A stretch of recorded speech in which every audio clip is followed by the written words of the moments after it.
you to clear the air once and for all. After 39 years, I know something is up with that man, and I plan to find out exactly what it is. Tell me when and where, and I'll bring you your money. Is cash money acceptable? Cash is good. Where is your office? It was the first time Madison encountered the question, and it left her momentarily confused on how to best answer. Why don't we meet somewhere neutral? She finally countered.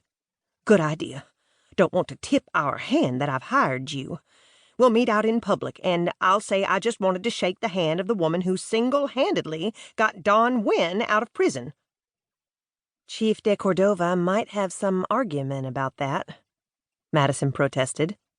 Not to mention that the accused Vietnamese man went no further than the River County Jail. Katie Wynn does my nails, and she says you're the reason her brother-in-law was set free, George Gale insisted.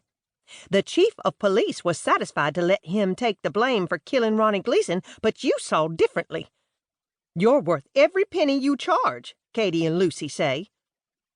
Oh, well, thank you.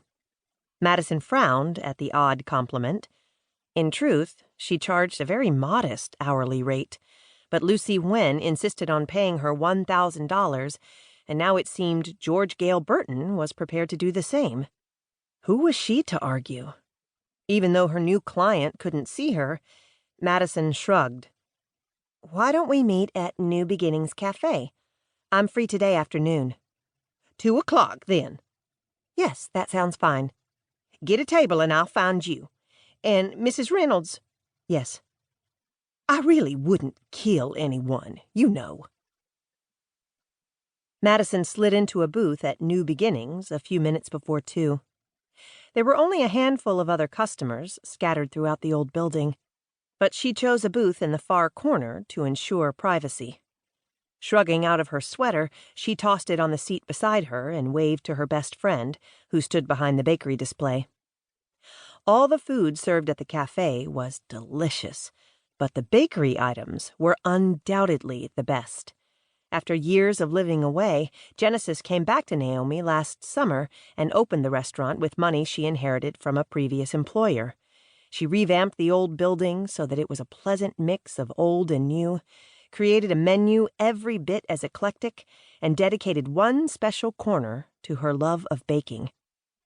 Madison and Genesis first met and became best friends the summer of their 8th grade year, when Madison moved to Juliet to live with her grandmother. For the next 4 years, the girls were inseparable. They were even roommates at Sam Houston State University in Huntsville. Their lives followed different paths after that, but they remained close.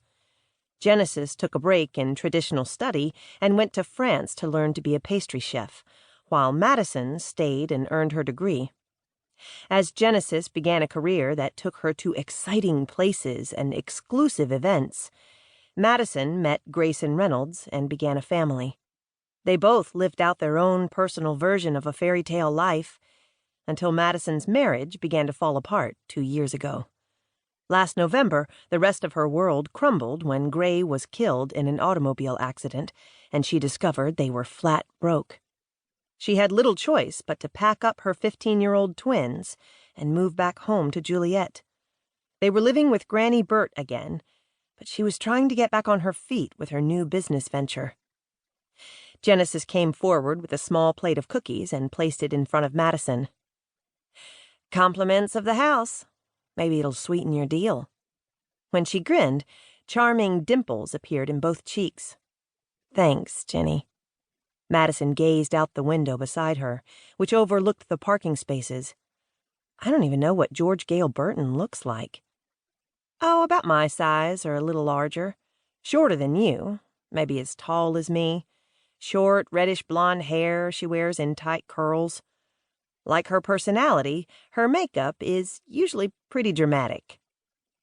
Madison watched as a very plump woman got out of a late-model SUV and paused to fluff her cap of sandy red curls. When she turned toward the cafe, Madison got a glimpse of vivid blue eyeshadow. "I think that's her," she muttered. "That, or it's the woman from that old Drew Carey sitcom."